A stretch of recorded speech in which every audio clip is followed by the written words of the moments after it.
Welcome back to the High Ticket Systems podcast, where we talk about all things client acquisition, scaling, marketing, sales, AI, and everything else in between. Everyone, please welcome the one and only Thomas White. Thomas, welcome to the show, my friend. Good to be here. Good to have you. For the people at home who may not already know, give them some background on exactly who you are and what your company Humanistics does best. Yeah, so I'm a serial entrepreneur. I've started 25 different companies over my career. First one I started was the A technology company. serial entrepreneur. I'm sorry, but that It's is very true. If you've so 25 true. companies. Yeah. My first company I started when I was 21 or so, and in New Orleans in technology. It was new at that time. And ultimately, the company sold to a public company in Cupertino, California. So I moved into Silicon Valley and was there as it came live. So I was the first headquarters of Apple Computer was built across the street from my office. And Wow. it was really the Wild West. Everybody came to Silicon Valley. They were hiring people like crazy. So every quarter we had to raise everybody's rates or they go somewhere else. So it was way fun and exciting. And I did technology for 30 years. And then I decided I wanted to really take a different view. So I bought a professional development company, working management side and leadership, cultures and so forth, and did that for a good while.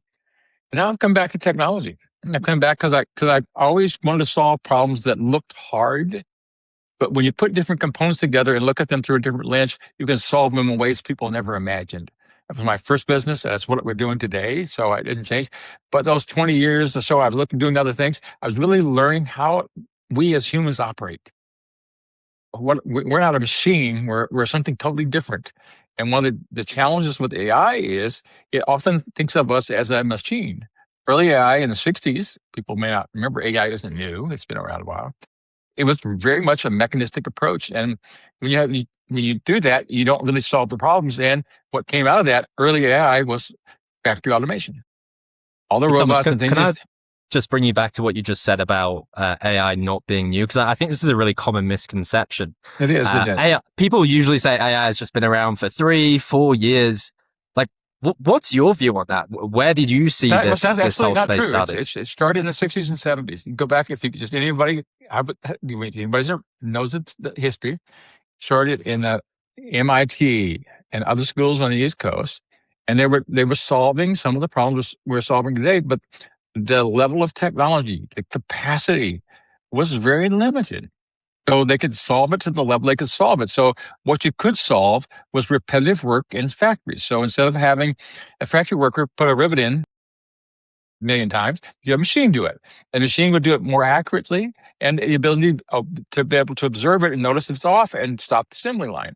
So there's some capabilities that came out of early investment AI. What we're seeing today, even today, the work of whether you get ChatGPT when it came out, all these things, they had been around 10 years. So that wasn't brand new either, but they had to work a long time to get to that threshold of it was good enough. So it didn't just like, okay, flip a switch and it's good enough. No, it took them a long time to get there. And why it's so phenomenal is still, it's the thing about the doubling effect. When you get a jar half full and you double it, it's full. But how long did it take that doubling to get it to half full? A long time. And then boom, it looks like it happened magically. No, it's a doubling effect. Same is happening with AI. When you have a critical mass and you double that, it's like, whoa. And that's the excitement of it. And we're in territory we've never been before. So it seems like it's come out of nowhere, but really there's this whole history behind it. So when the internet boom happened in the late 90s, it looked like it came out of nowhere. No, I was working when the early technologies that came out of DARPA, which is the Defense Department structure of hooking universities together to communicate. So it was there long before, it was there 30 years before the internet boom happened. So these things take time to get in the right places, get enough use, commercialize it so it's cost effective, and then boom, it happens. Because the people that are using it now weren't looking where it was developing. You want to know what's going to happen in 10 years from now, go to the universities, go to the research labs, see what they're doing. And then you can start seeing what the roadmap is, and people that invest in these areas People that make serious money are watching the trail so they know in the right moment to come into those markets and help you grow. The people that are thinking it happens overnight aren't making the big money. They're the ones who invest in a company, and usually they lose half their money because they're like, oh, it's so great. But the guys who really made the money got out while you were getting in. That's it. They missed it. And so for you then, just going back to humanistics at this point, because I want to dive back into that story because I find that super interesting. Humanistics at its core, I know you mentioned that you only work with companies that are really toward the end of the market, leaders in the industry. What is exactly the core service you guys provide, and why did you choose that end of the market specifically? Two questions. Well, first of all, what is it we do? So 30 years ago, I was working with a company in Silicon Valley that was taking a philosophical understanding of how people worked and applying technology to it. One of the things that we don't recognize is when you asked me to be on this podcast, you made a request of me. I accepted your request and we had an agreement. So then I'm going to show up and be here at this time. Okay. But these agreements are going on all the time and we don't track them. We don't even observe that they're happening, but they're still the backbone of what makes things happen. So we took a simple methodology that came out of philosophy and applied it a long time ago, but the technology wasn't there, just like with early AI, for us to be able to see enough of what people were doing in a digital way, because most of the data was either siloed or it wasn't there. So people did a lot manually. Hello, could you do this for me? Whatever. And the power of the technology was really limited. Fast forward to today, we can virtually look at unlimited data sets in real time and notice what's going on. And the environment we work with today is almost everything you do is digital. And we have access to it because people give permission easily to others to look at what they're doing. Right? So even the major systems of corporations are integrated because we want AI to connect to it or want people to connect to it. So we have the foundation. And the last thing that happened when COVID, as a consequence of COVID, people don't realize. When COVID came, we became more formal in our work environment. So we couldn't see each other. So that informal network of, hey, would you do this? Yes. We just walked by somebody's desk, wasn't there. So it's an email, Zoom meetings, whatever. So we now have almost everything in a digital structure. So we can observe it, make sense of it, and see what's going on because of it. So what we do is we're able to look at the existing data structures, the communications of organizations, and notice where things are not going where they're expected to be going. Things are not aligned to strategy. Things are not aligned to purpose. Things are not aligned to each other. This group's doing this group's doing this, and they're not coherent. And the consequences are significant. Many, many research organizations have said 50% of the money spent on people in organizations is wasted. 50%. It's a multi-trillion-dollar a year problem. It's because we can't see it. We can't fix what we can't see. So we provide the way to see this, look at the consequences of it, and take action because of that. So now that's the structure of what we offer. We offer it as a service. We plug into applications that are already there that want to add this value to those applications, whether it's a Salesforce management application or a project management system or whatever, so that these applications can bring the true value. One of the problems, people continue to invest significantly in IT technology, right? But if you look at the ROI on that, 2 to 3%. Now, would you say that's a good return on your investment? Shouldn't be. It should be getting a much higher return because we weren't solving any new problems. We're simply sort of surrounding the edges. And we're in new territory here, causing these things that we can't ever understand. Corporations consistently have the same problems recurring. We'll go fix a sales problem 2 years later, fix a sales problem 2 years later, fix a sales problem. It's a cycle. What if we broke that cycle, understood the root cause of this problem, and fixed it now? And later we can solve other problems, but that problem is solved because we can observe what's going on. We can fix it before it becomes a crisis and not have to go into a transformational thing to do that. This whole area of transformational technology or change management and the old no pain, no gain. Nonsense. We work with what's already there. We integrate new ways to working in what you're already doing, so you don't need to retrain anybody. It gives you the value that should have been delivered all along. So that's really interesting about, obviously, there's this like interconnected web of communication that you guys are revealing and understanding the problems and that kind of network. Can you give us an example of, let's say, a problem you walked into a business, you kind of realized that, and how was it solved from there? Like, what's the most common use case you've typically seen? It's across the spectrum. So, an organization, let's just take project management. So it's a great example. People think we have it solved today, right? Let's just take all right. Well, here's the thing. That's what people say. Now, the dirty little secret is how many projects are delivered on time, on budget, and deliver what people want? Not so many. So why are we still having this problem? That's the gap. So because we see these items as tasks, but these tasks are not in relationship to the commitments that are connected to. And the implications across the commitments, not only within the project, but across the corporation. So if this project's late, what are the implications of sales and marketing and production? All these things are implied, but we only see it in the project management system. So what if we could see the overall implications and consequences in real time? Right? Just think about that. So today, project management is project management, Salesforce management, and so forth. What if we brought all these together in the way that leadership can see implications and crises and consequences so that they can apply their resources to fix it before it's a crisis? Before we're late, and then we have to go apologize for we're late, and then the competition clobbers us. How do you approach that? Do you start, like, where would you typically start? Would you start from the data, realize the problem, and then work backwards? Or what's typically your approach at how you actually enter that diagnosis? There is no single approach. It doesn't matter. Wherever door gets you into where the problem is sitting. So our sales number are off. Okay, let's go find out why. Our projects are late. Let's go find out why. Okay. We have high attrition rates. Let's go find out why. Right?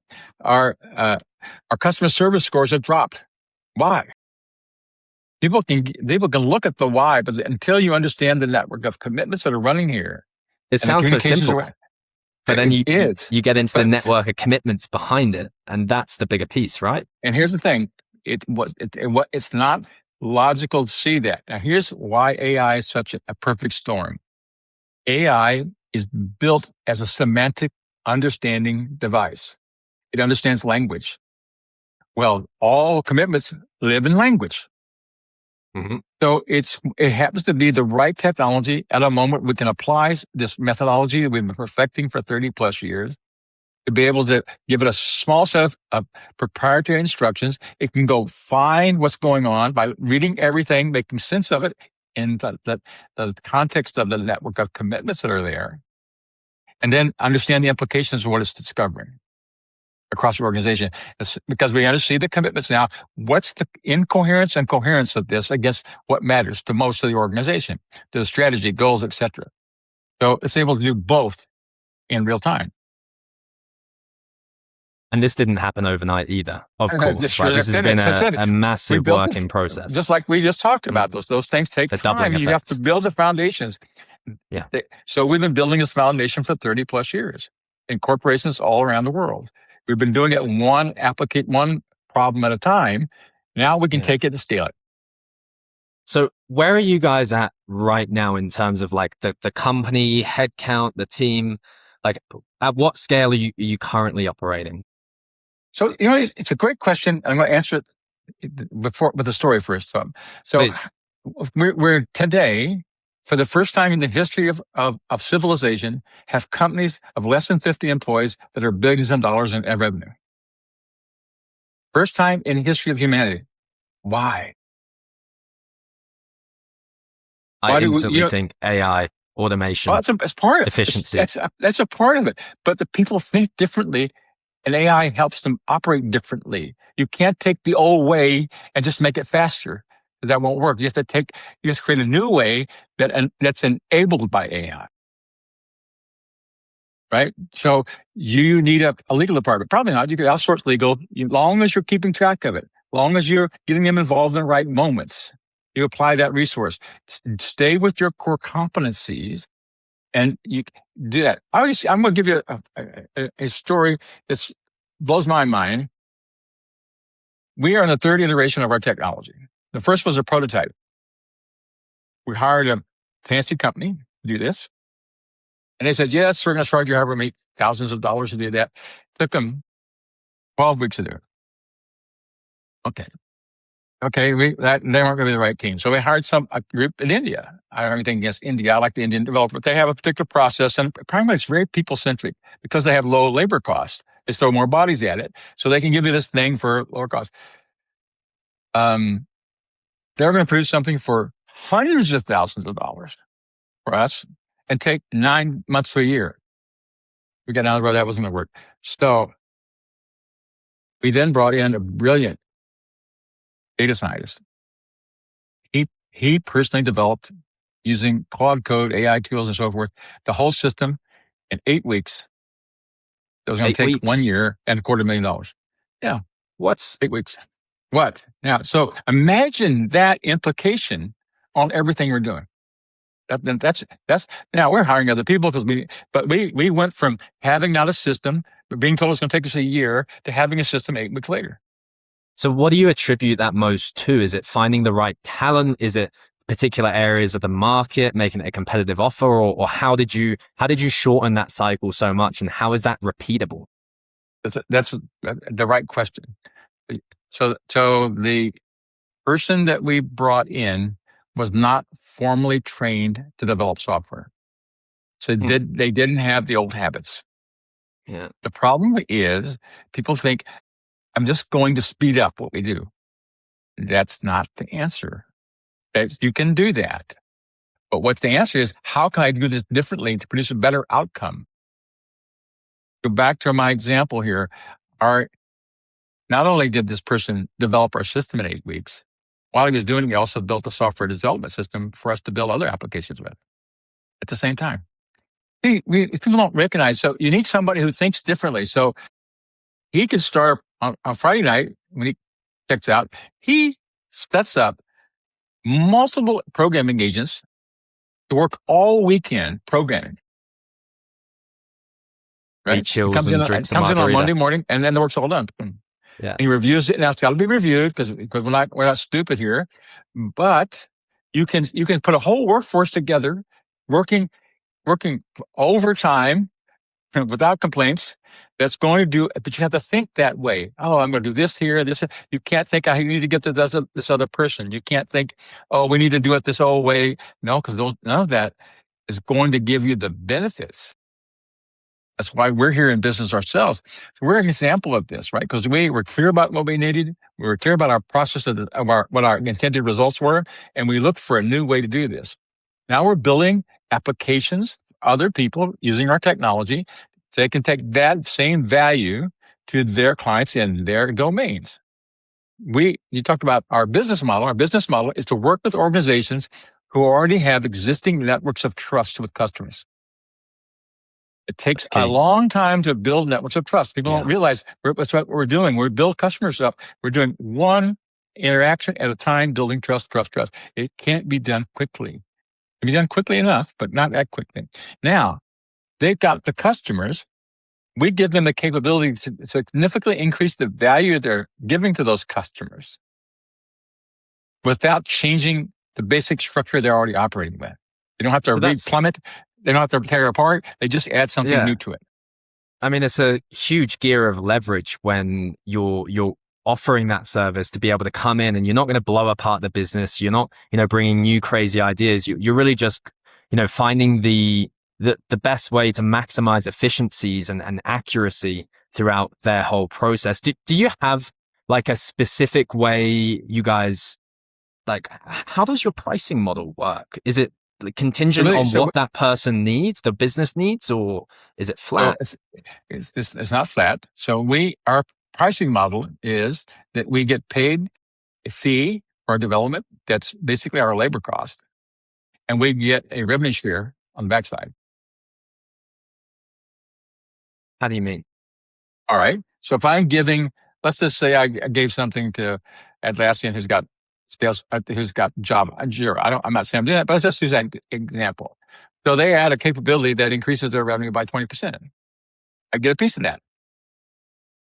So I provide them a capability that they didn't have to develop. I'm continuously evolving that capability. So the capacity the customer has is increasing all the time. But we're in partnership together. We're in partnership with those people that are leading markets, giving them capabilities that they don't have.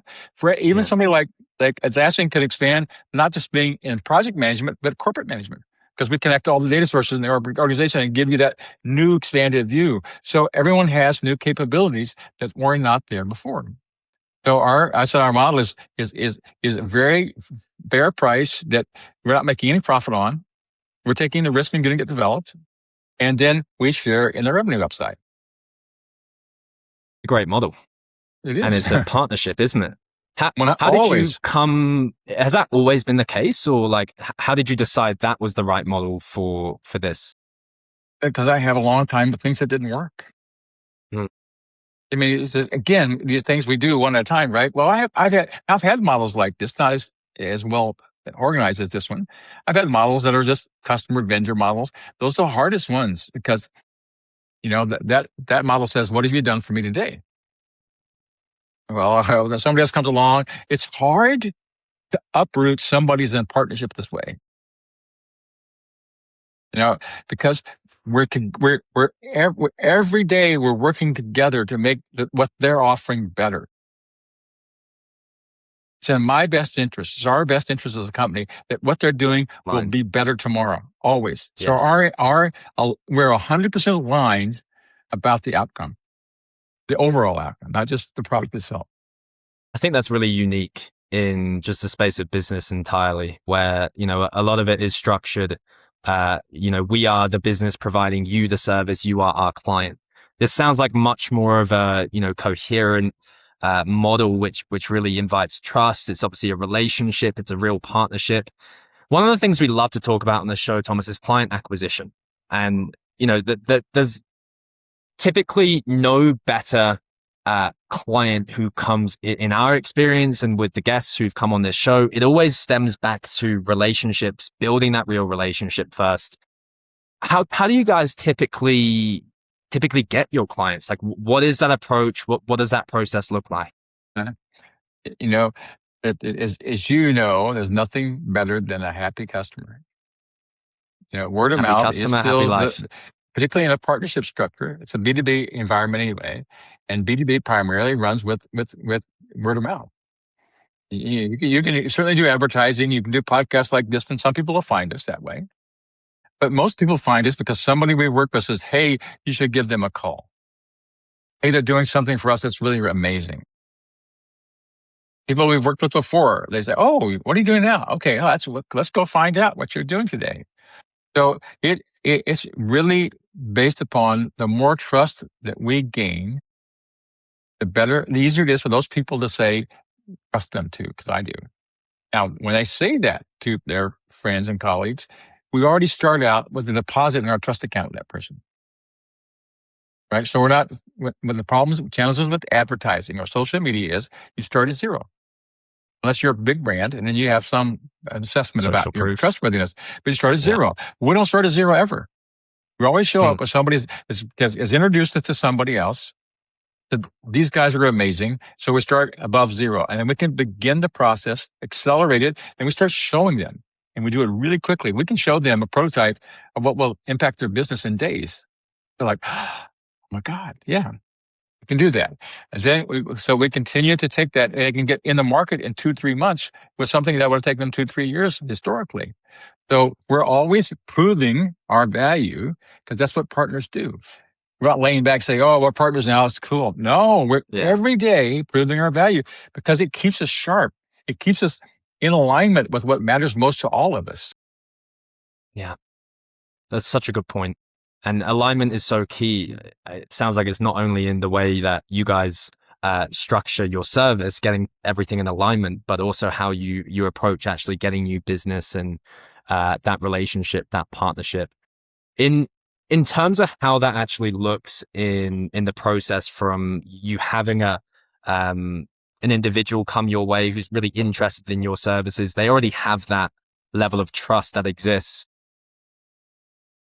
Is it yourself who typically gets on a consultation with them and walks them through kind of how you would implement in their space? Do you approach it as more of a diagnosis session? Because these are all quite complex ideas for somebody to understand, like coming in brand new to this space. What does that look like? Is it mainly yourself, and how do you structure the process from there? Very good question. And this is another example of something we developed, which is we have a conversation. It's just like this conversation, except it's not on Zoom, it's in Riverside. You just do a transcript from it. A transcript, we discovered something fascinating about transcripts. People look at it like either a summary, which you get of that, or they look at transcript as a verbatim thing. But there's something else that you can use a transcript for. You can use a transcript to have AI give you an understanding of what was meant by what was said. And there's the old saying, the music is actually between the notes. Right. When you and I are The having a meaning behind it. conversation, there's more going on than just the words, because each of us are, if I really listen through the lens of what can I understand here that I might miss, the subtleties of the conversation. Well, AI helps us not only get the meat, but also the things that we can't see. And we create a composite of what the need is from that. And we can quickly then build, in a day or two, build a prototype for what will satisfy that composite and take it back and show them. So talking about build trust, I've listened to you and I come back to something for you that's like, you may make a few changes, but like 95%, they got it. Well, how often do you experience that in life? Not so much.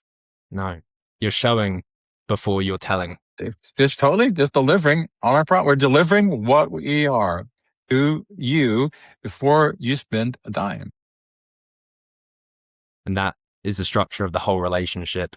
And again, I do want to just briefly go back to, obviously, we spoke about how you guys have spent 35 years. Well, what I have here is 35 years behind this business that is 3 years? 3 years in the making? 2 years. 2 years in the making. Silicon Valley, a lot of trial, failure, as you mentioned.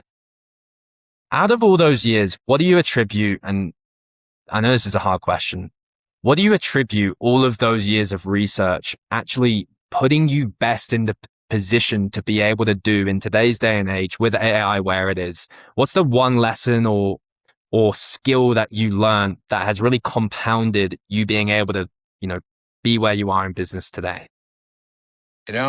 It's really simple and hasn't changed. It's just that to be curious about what you don't know, particularly don't think that you've got the answers. Like, oh, I'm always going to be looking for something that doesn't make sense. When I find out, I'm going to be curious about what is it. You look at every wildly successful person, deep curiosity is at the root. You know that. So then that's the same here. So when we started our AI adventure and where we are today is very different. We started with where we were, with what we knew. And we originally were going to get into starting consulting business just to take my partner's consulting business of helping companies and do what most people do with AI, have it be faster. Have people need to be less trained because the system has the knowledge in it. We quickly learned that wasn't the game plan for this. There's something more here. When was that? When was that shift? 2 years ago. You realized it was just 3 years ago. No, that's the 2 years ago. We started with what I just said. And we said, what's the impact of AI? We had the same preconditioned. Everybody else got, it's going to be faster. True. But that wasn't the point. As we started working with it, we started seeing things that we'd never seen before because we could see a broad array of what was going on in an organization and start seeing signs that we weren't able to see. So, what does that mean? And the whole understanding of coherence and its value in this arose. So, not only are we paying attention to this network of commitments people are in, the coherence of those commitments to the things that matter and being able to look at the signals that let us know early when things are drifting. If people go to a meeting and they agree that they're going to go somewhere, but they never say, how's this aligned to our strategy? Who asked that question in a meeting? Nobody. But Be a what weird if your question to system, ask. what if the system came back and Naturally. said, by the way, this isn't Yeah. aligned to your strategy. You may want to change your strategy. Mm. Go do that if you want. But realize this, is this the right thing to do now? Because we have so many, this is efforts that are in corporations and organizations of all types that we get dead ends with. We try to drop it. Imagine what the cost is to morale for all the things people start that never count to anything valuable to them or to the organization. They feel, I don't do anything here it matters. Well, then their self-esteem drops, their sense of meaning and purpose drops. Not useful for the kind of organization that you or I would want to build. Yeah. It's something that is so often uncalculated and not thought about. Totally. It lives in the place of the unseen. Yes, the unseen. How does AI actually see past this? Like I'm trying to put it together in my head, and I'm sure the audience is trying to think about this, because AI is a new concept for all of us. How would you describe it to someone who's more of a visual learner, how AI actually sees this network of promises? So, a few things. First of all, let's take it has to do with the context you give it. So the context might be, I'm going to focus on a project. So you give it all the project plan information, including the Slack channel comments, including emails about it. All those are contexts. So you gather the context, and then you provide the methodology of these are commitments. This is what commitments look like. This is what coherence looks like, and this is what you're going to be measuring. And you package all that into a bundle and you send it off to the LLM, along with the specific question you've got. I don't know about drift. I don't know about. So then it takes all of that package and makes sense of it and feeds it back into our system to then be delivered to a customer through a report, through an alert, whatever that happens to be. You can have things that are scheduled to do that every day. Do this twice a day. Do that, or I'm just looking something that's discrete. Whatever it is, it's all about context with methodology, with the prompt that gives you an answer. Anytime you sit to AI, it's taking context and a prompt, give you an answer. We add methodology to it, have it be specific to the area of concern that we have. So interesting. It's obviously this is something that is there anyone else doing this like you guys are doing it right now? Not to my knowledge. Not to your knowledge. Why do you feel that is? Well, so this whole understanding of commitments in organizations, I've been working with it a long time. I licensed the technology a long time ago, but it never got what people call stickiness. And the reason I think is the things we said earlier in this conversation, because data was distributed. Our digital footprint wasn't big enough. Yeah. And we were more informal in our way that we did work. When those things changed, which is recent, then And COVID nobody was took. the main thing you attribute to Well, that? COVID is one of it. Just One. AI. One of the things that AI is doing is making people choose, or people are choosing to allow AI to access almost everything they've got. You look at the APIs that are there, you look at the application links that are there, you look at the MCPs people are doing. But there isn't hardly anything that exists that can't be connected to your personal AI. So therefore, the world became accessible. So we could apply this methodology, which we were doing it for a long time, but before it had to be used in a bespoke manner. I'm going to solve this one problem for you. What if I could solve a much bigger problem for you with no effort? Using your data. We couldn't do it before. That's one of the reasons people haven't done it, is because it wasn't possible. And we just happened to show up at a particular day and time 2 years and a month ago and say, let's look at this, devote ourselves to doing that, learn what we learned along the way about doing things differently, and came out with something that is now the foundation for the business. I mean, it really sounds like the perfect storm. When Like that, I think opportunity so. meets preparation, that really sounds like things just aligned at the perfect moment. All that research, all of the experiences and yeah. mindset. So how often is it that somebody hears about a new to them actor, and they claim that overnight success, but they've been working 12 years, 15 years, 20 years, nobody knew about them. All of a sudden, they're an overnight success. No, they were just in their moment, showed up, and people got to see them, but they've been doing their work every day.